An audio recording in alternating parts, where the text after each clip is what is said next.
Welcome to Jackal's Wrestling Entertainment Podcast. As always, Caleb. Jeremiah. Gonna jump right into things with Monday Night Raw. We kicked off Monday Night Raw with a big, huge opening. We started off with Jey Uso, CM Punk, and eventually Sami Zayn all standing up to Paul Heyman, Seth Rollins, and Braun Breaker. What did you think of this big moment and just the star power? A great way to kick off the show. Backlash was our show.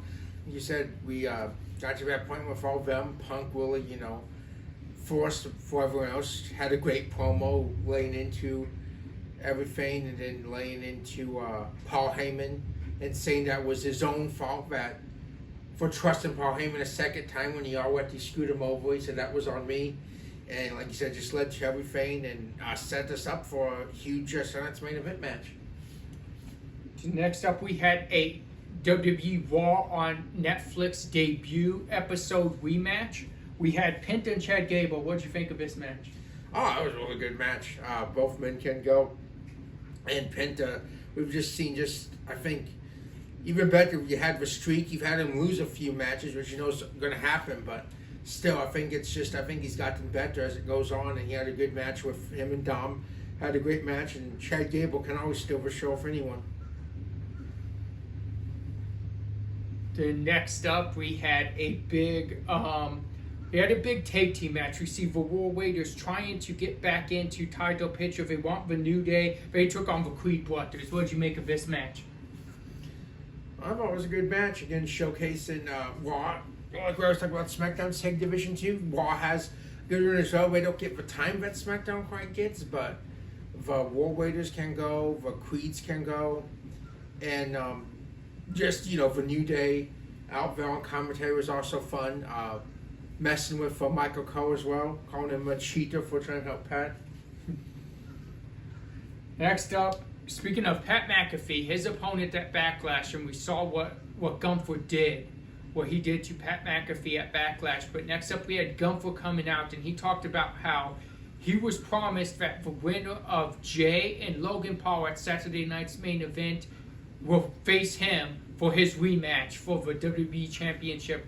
What do you think of this Gunther promo? We saw Jey Uso come out, and can Gunther regain that WWE Championship? It's hard bets against him. I mean, we saw Jey Uso, he got the best of him at WrestleMania, but that's the first time. I mean, if you look at the series as a whole, the odds are on Gunther's favor. And if Logan Paul beats Jey, then Logan Paul's never taken on Gunther. He's not used to that. It's hard to bet against Gunther in this scenario. It really is. I mean, whoever wins that world title match is going to have a very tough challenge in a very motivated and angry Gunther. And I just want to add this too and ask your opinion on these two things. First off, does it help Gunther that it's going to be the winner at Saturday night's main event? Gunther doesn't have a match. He did his match at Backlash. Does it help him that he has time to rest? Yes and no. I mean, it does, but that makes him a little bit fresher. But I think it's like sometime in June. So they will be pretty well rested. Well rested by then too. But we don't know what will happen between then and then. We don't know what Gunther might. I mean, we see Gunther wrestle on Raw not as much as you see a Jey Uso wrestle. So I think really, in that sense, Jey Uso is probably more disadvantaged if he beats Logan Paul because he's more of a weekend wrestlers on Raw and stuff more than Gunther does. So I'm with you. I think that does give Gunther an advantage. Last question on this. How good has Gunther been as of late? Like, it just seems like these last maybe 6 months or so, his promo skills seems like they've just hit that next level. What do you think about that? No, I agree with you 100%. I mean, he talked a little bit, but you used to see Ludwig doing a lot of the talking for him, and now they've kind of, you haven't really seen them mess with each other too much in this time period that you are referring to, like the last 6 months. And no, Gunther's been on point. He's been on fire. We know he's a great wrestler, but I mean, if possible, I mean, he may have got more intense over time as well. Bona fide main eventer, bona fide star. I think he'll always have that spot in the company.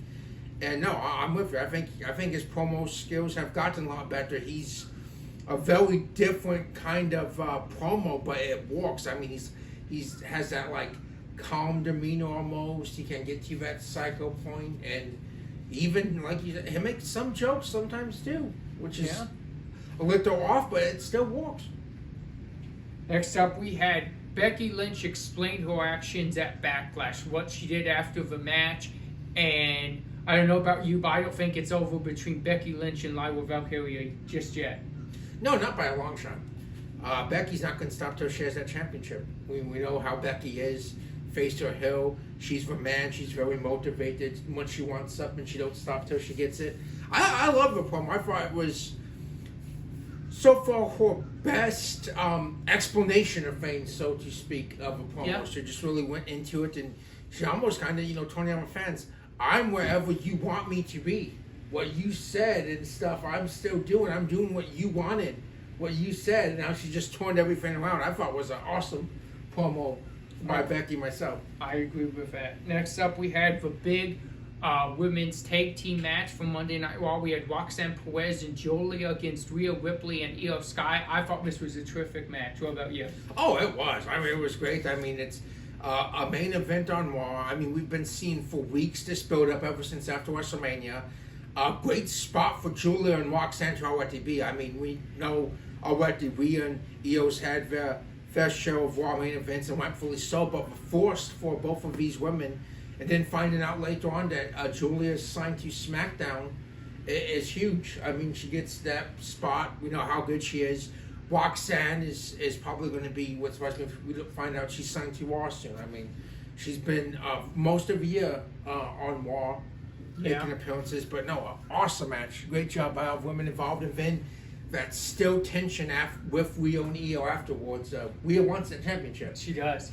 I could also see them, though, if they put their differences aside. I think they could win. I think they could take the tag titles from Liv and Raquel if they chose to. They had some pretty good teamwork together. Yeah, they did. You're right. There was most definitely chemistry there. Not like two single stars from Getter, which happens a lot, and it's good. But that's you actually did see some chemistry between these two. Next up, we start NXT. We had Miles Bourne and No Quarter Catch Crew talking about Miles' big victory that he's going on to force over Femi, and he got challenged by Ethan Page to a match for the number one contender spot for the NXT Championship. What did you make of this No Quarter Catch Crew and mostly Miles Bourne big promo? No, I think it's very good. I mean, if you follow NXT, you're familiar with the No Quarter Catch Crew. But still, when we talked about the surprise of him winning the Battle Royal to a lot of people. And now, okay, you establish a little bit of personality with him. You're separating himself a little bit now. We found out he's deaf, or at least a good part deaf, hard of hearing and stuff. But he said it's not about his disability, it's about his ability. And Charlie Dempsey's most definitely seems a little jealous of his success, and Ethan Page is going to try to take whatever shortcut he can, take whatever way he can to a championship. So, no, I thought it was a pretty cool promo. Nice to kind of explore Miles Bourne more. Then we jumped right into the roller over Femi taking on Charles Dempsey. He beat up Dempsey so bad that Dempsey and the No Quarter Catch Crew could even be out there later on in the night for Miles Bourne against Ethan Page. What did you think of this match? Dempsey tried, but in the end it was mostly dominated by Vavola. Again, just shows you just how, Obafemi is a beast. I mean, just as a champion, he's just that strong powerhouse champion. You can almost, think of like a Brock Lesnar, Tiger Wang, or Goldberg, Tiger Wang, of just this beast that just goes through and destroys everyone, and that's Obafemi. So it's going to take a lot to beat this man and get that championship off of him. But most definitely message sent. Miles Bourne's crew, faction leader, mentor, got destroyed by Valor. Yeah, for sure. Next up, we had Wesley versus Tony D. And when Tony D was building momentum, he saw Shannon Stacks Lorenzo finding his safe house. And that was the distraction Wesley needed. What did you make of this match? Oh, good match. I mean, we forget, Tony D'Angelo is just North American champion. Sometimes, you do the promos and you do the brawls, but you forget how good he can really go sometimes, and they're not. When you just, because you see a lot of the family and you see a lot of the promos. And Wesley's so good, so underrated in my opinion. But Wesley is going to capitalize on any opportunity given to him. Yeah. And he picked up a big win over Don, former North American champion. Awesome match, by the way. That was a good match. Next up, what else was really good? We saw Stephanie Valcour come out, and she was going to talk about what's going to go down at NXT, the upcoming pay-per-view against Jordynne Grace. She was not only interrupted by Jordynne Grace, but by Fatal Attraction by JC Jane and Fallon Henley, led to a tag team match later on. But what did you make of this promo between the two main event women right now on NXT? They're challenging for the championship. No, I thought it was very good because they Fatal Influence, and just a question, where was Jasmine next? I mean, like we talked about when we were watching it, no explanation of just where she was or if she's injured. I don't think she was let go, to my knowledge, but we did not see her with Henley and JC Jane. But no, they are.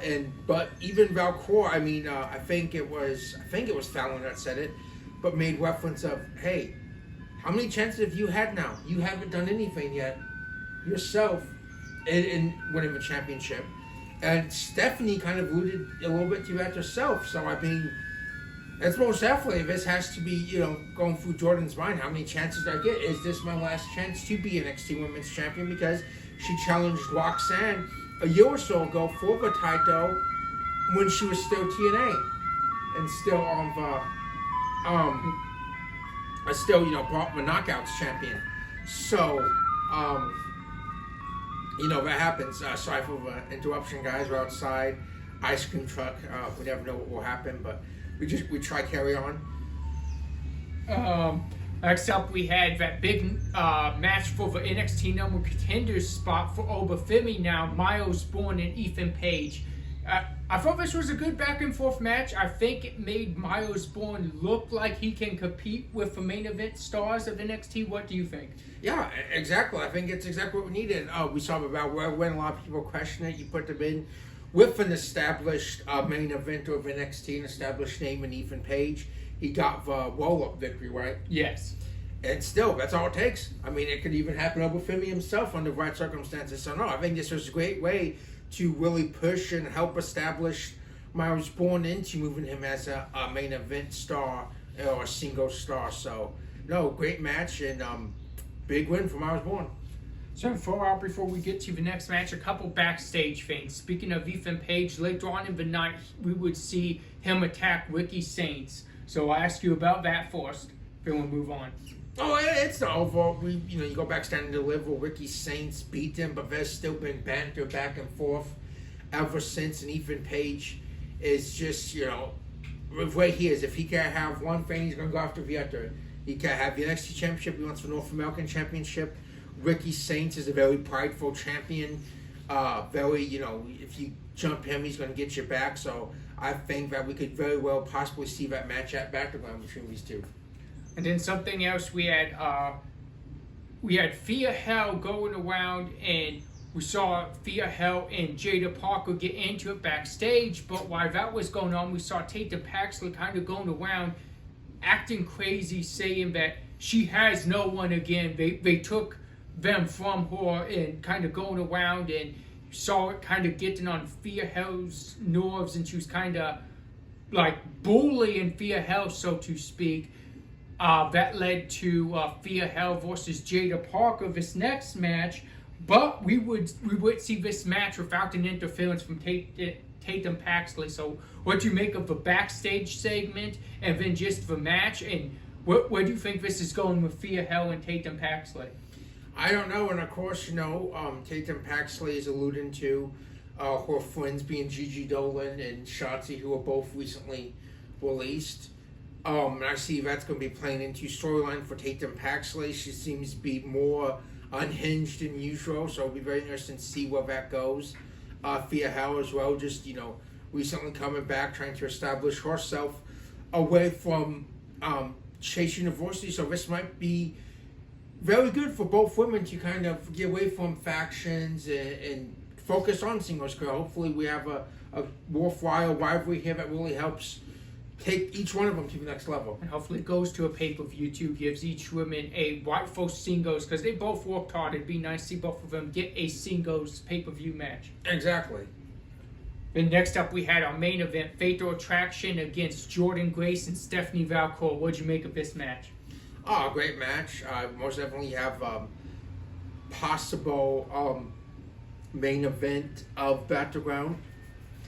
Lumen Val with Valcour and Grace. Fatal Influence always brings it, but there seems to very much be some tension there. I honestly don't see them together much longer myself unless they put their differences aside. It looks like it could be any minute now. But awesome match. Valcour and Jordan Grace got a victory. Jordan Grace picked up a much needed pin there. She's well trying to solidify herself. Another moment I want to talk to you about before we move on. We had a backstage contract signing between Joe Hendry and Trick Williams for the TNA World Championship, first ever time. It's been defended on WWE and on a pay-per-view, so that will be great. And next week we're supposed to have a concert from Joe Hendry and a rap from Trick Williams. So what do you think of that for next week's episode? I think that's huge, and I think it's really cool that like Joe Hendry is coming into WWE. He's not there yet. He's on the TNA roster, but he's coming in and he's making a name for himself before he gets there. And I mean, we know his contract's up at some point this year. So there's a chance that he could be in WWE bound when his contract expires. But I just like the fact that he's making his name already, and already in the main event picture with a huge NXT star in Trick Williams. I think it's really cool, and also just the fact that the TNA World Championship's on the line on NXT pay-per-view, that just gives a lot to the TNA brand itself, because their title, like, you know, win or lose, whatever happens, their champion and their titles on the line on a major WWE NXT pay-per-view. Yeah, exactly. You have some critics, you know, it's because, you know, WWE's just, they're just burying TNA. Most of the time, WWE people win this or that. It's gone both ways. There's been WWE NXT people on TNA pay-per-views or weeks that it's lost. But no, it's great for TNA. It gives them a bunch of recognition, like you said. No matter what happens, their championships on NXT television, on WWE television. If Joe Hendry wins or if Trick gets it. And there's always the TNA banner, TNA Superstar, TNA Championship. Yeah. You saw, you know, Fandango comes out to the music, Force, and then goes by his TNA name.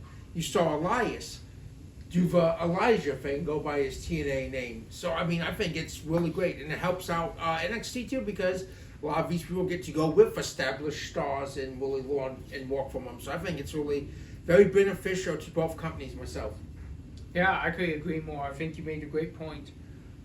Next up, we start SmackDown with Solo Sikoa coming out. He's talking about how he made sure that the title stayed in the bloodline. He introduces JC Mateo, now that's his name, formerly known as Jeff Cobb. He introduces Jacob Fatu, and he says to Jacob Fatu he wants to hear it. He hasn't heard it in a while. He wants to hear that Jacob Fatu still loves him. And we saw it was seemed reluctant, but we did see it. What'd you make of this Solo promo? Oh, very good. Solo, like we said, he's taken a back seat as the last few months, ever since that, you know, Forced Raw on Netflix, losing the Ula Fala to Roman Reigns. But there's a tension there between him and Fatu. Like you said, Jacob did reluctantly say it before being interrupted by LA Knight. But yeah, Solo's, you know, back. He's trying to get the bloodline back built up, and he's even talking about Money in Bank for himself later on. Speaking of Money in Bank, next up we had a women's Money in the Bank qualifier, our fourth so far this Money in the Bank pay-per-view. And we saw Alexa Bliss defeat Michin and Chelsea Green. What do you make of this? And can Alexa Bliss walk away for women's Money in the Bank? She very well could. She looks to be the first ever two-time women's Money in the Bank winner. You know, she'd been out for a while with a pregnancy and came back, and most of has momentum on her side.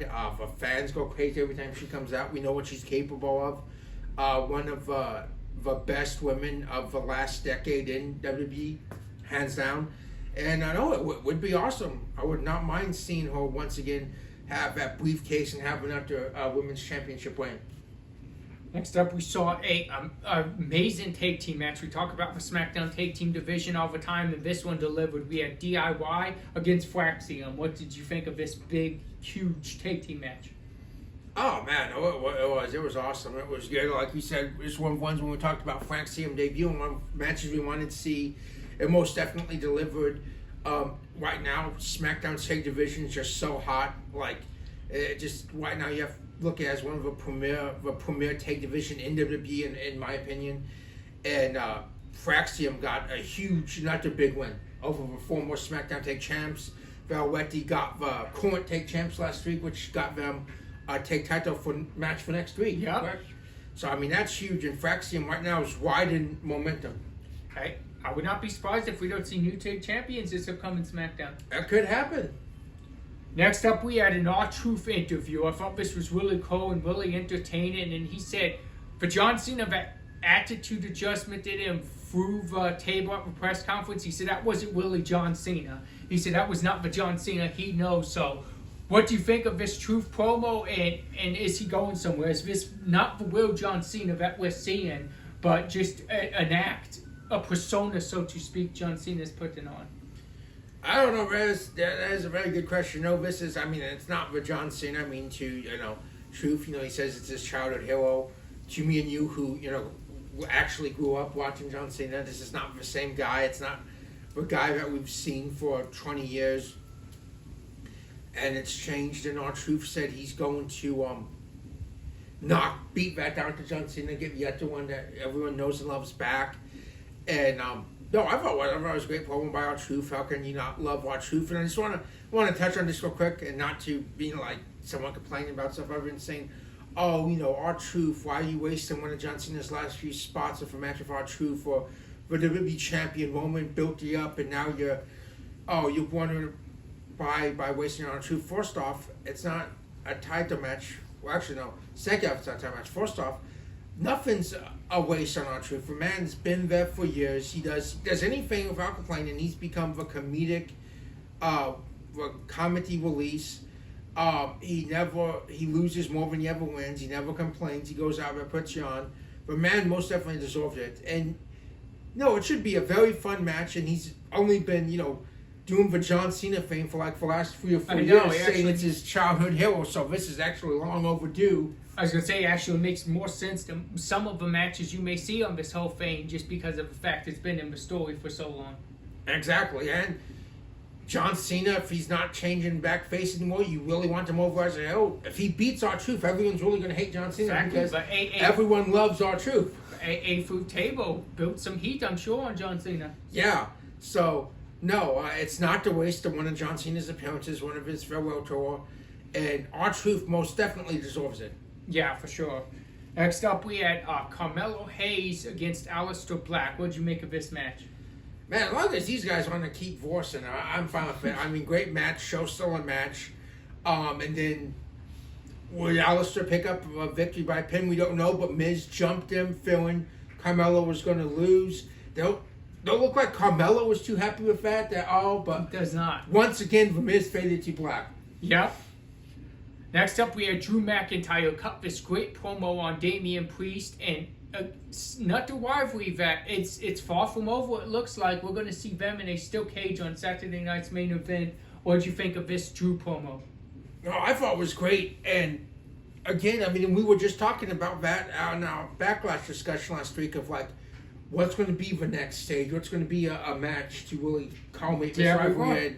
And the steel cage match is a great match, and man, Saturday night's main event, this upcoming Saturday, you do not want to miss it, folks. No. I mean, you have that steel cage match. You have R-Truth versus John Cena, Jey Uso versus Logan Paul, Sami Zayn and CM Punk versus Seth Rollins and Braun Breaker. I mean, that was an awesome Saturday night there. But no, great promo by Drew. Next up, we had JC Mateo's WWE debut when he took on LA Knight. I thought this match actually over-delivered. I wasn't sure about this match going into it, but I actually thought it was one of the best matches on SmackDown. Yeah, no, exactly. I agree with you 100%. And I mean, you bring this guy in, and see it in AEW a little bit, Ring of Honor, New Japan. But you really get them more familiar with a base of the audience by going against one of the top stars in the company and picking up a victory. Yeah. Which is huge. So I'm with you. It most definitely delivered, and it got everyone who's not familiar with him to see how good this guy really is. That's true. Next up, we had our big main event of SmackDown, and talk about a match that over-delivered. I think people were a little iffy when you saw the Nia Stratton match again, but I actually think this was an amazing match. I think the best match they've had together, and we even saw blood on Nia Jax, and we saw Tiffany Stratton retain. What did you make of this match? No, it was. I mean, I think it's one of both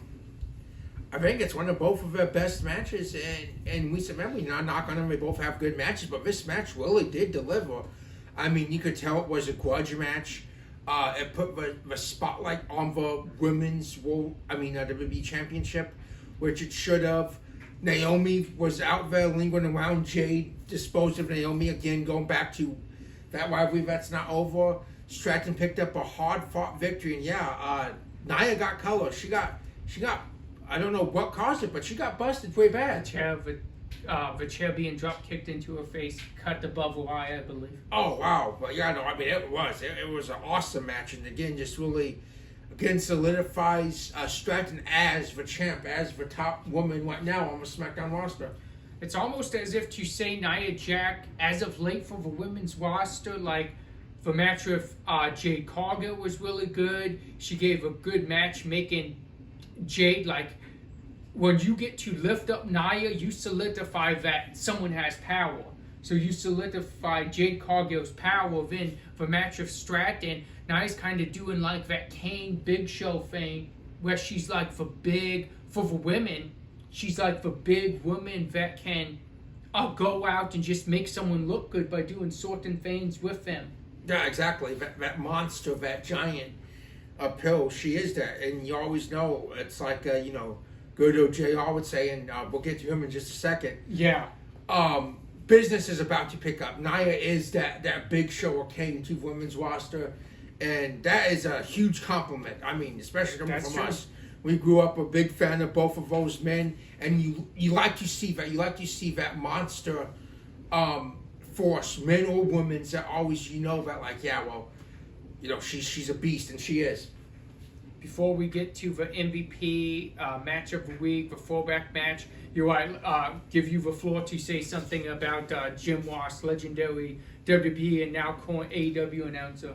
Yeah, Jim Ross. I don't know if you'd ever see this or not, but just to anyone fans out there, Jim Ross announced that he has colon cancer, and he will be seeking treatment to get better. And our prayers and well wishes are with Jim Ross to beat this, because we all know he can. And most definitely a voice of multiple generations. We grew up with good old JR, one of the best to ever do it. Him and King are my personal favorite commentary duo from my childhood and past. And we're all wishing Jim Ross the best, and we all pray to lift him past this cancer that we know he can get past. Yes, I agree with that. Now we'll go start with match of the week. We'll go take for Monday Night Raw. We'll take Chad Gable against Penta. Then we'll take the main event tag team with Io Sky, Rhea Ripley against Julia and Roxanne. From NXT, we're going to take Miles Bourne and Ethan Page. And the main event's women's tag team on that as well.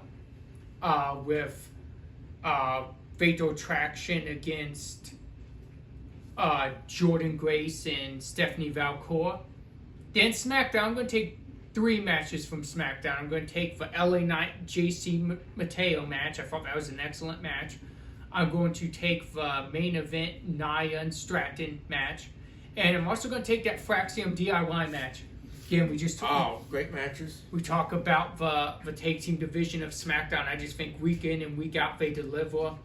For match of the week, it's tough. I want to say I'm going to go with a match on SmackDown. I'm going to go with LA Knight JC Mateo. I just thought it was a really good match. I thought LA Knight looked good coming out of it. You got like you got JC Mateo over, now people know who he is, and you put on a main event quality match with LA Knight, I'm going to go with JC in LA for this one. Awesome pick. So that was a great match, and it did what's supposed to. It got JC Mateo over and familiarized with for the WWE audience. Then MVP of the week. This is tough. Could go a bunch of ways on this. A lot of men and women just did great throughout the week, but I'm gonna go with promo. Big win, setting up to get the biggest match of his career. I'm going to go with Miles Bourne, MVP of the week. I thought he did a good job cutting the promo, talking, just being real in the promo. And then from then on, he got the biggest win of his career so far, adding up to the biggest match of his career against Obafemi. Yeah, no, 100% agree. Most definitely deserve it. Most definitely he's establishing himself as a single star. Next up, we have your throwback match of the week. Now, I know there's a common theme here with one I did a few weeks ago. But again, so, NXT Battleground's coming up this weekend. And one of my all-time favorite just NXT storylines, NXT matches, we're going to go back to very early on in NXT, December 2014 for NXT TakeOver Revolution, where then champion Adrian Neville defended his title against Sami Zayn, who at that time could get it done. They did fair four-way matches, they did singles matches, and Sami Zayn couldn't get it done. This was, by his own admission, going to be Sami's last chance at the NXT Championship. If he lost, he wasn't going to challenge for it anymore. And great match. Sami Zayn wins the championship, beats Neville, and then after the match, just NXT debut in the opening match of the night, Kevin Owens comes out, celebrating with him, turns on, and ends up setting up one of still going to this day greatest rivalry stories, not just in NXT but WWE history, of a back and forth between Kevin Owens and Sami Zayn. So awesome match, fun time in NXT, and yes, I mentioned it a lot. It probably goes without saying, I'm a huge Sami Zayn fan. His promos, his matches, he's just someone that always delivers. All right, I agree. Thank you guys for joining us. We will see you guys next week.